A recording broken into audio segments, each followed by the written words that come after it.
Imagine yourself walking through a crowded city street. Horns blare, someone bumps your shoulder without apology, and your phone buzzes with another stressful message. Your chest tightens. The world feels noisy and hostile. Now picture the same walk, but in the mind of a Stoic.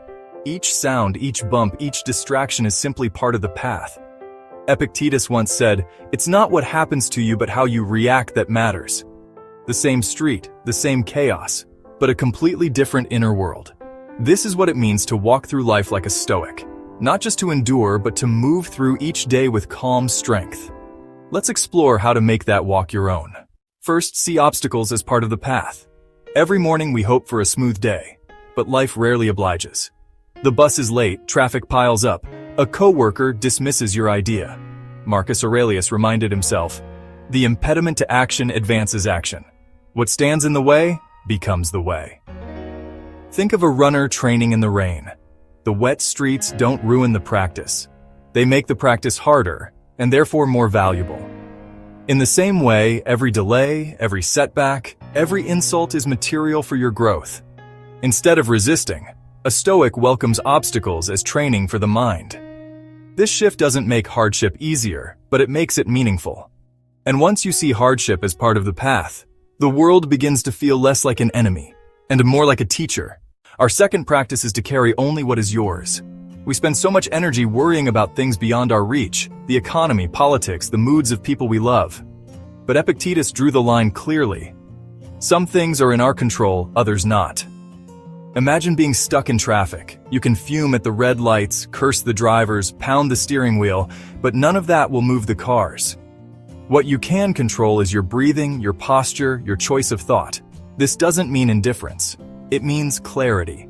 If you focus only on what is truly yours, your choices, your responses, your words, life becomes lighter.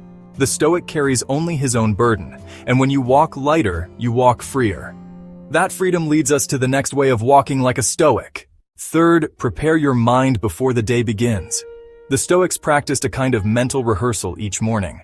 Marcus Aurelius began his day reminding himself, "Today I shall meet with interference, ingratitude, insolence, disloyalty, ill will, and selfishness." At first, this sounds pessimistic, but it's actually liberating. By expecting the difficulties, you're less shaken when they arrive. It's like carrying an umbrella on a cloudy day. When the rain comes, you're ready. Picture waking up, sipping your coffee, and calmly noting, "Someone may cut me off in traffic. My boss may be harsh. My plans may fall apart." Already you've lowered the power these moments have over you. When you rehearse life's challenges, you're not inviting misfortune. You're simply training your mind to stand steady when it arrives. And a steady mind makes the walk smoother, no matter the weather. The fourth way is to remember the shortness of the walk itself. Seneca wrote, "Life is long if you know how to use it. Yet most of us treat time as if it's endless, postponing joy, love, and growth for later." Think of someone scrolling endlessly through their phone, hours slipping away unnoticed. Or the friend who always says, "Someday I'll take that trip," but never does.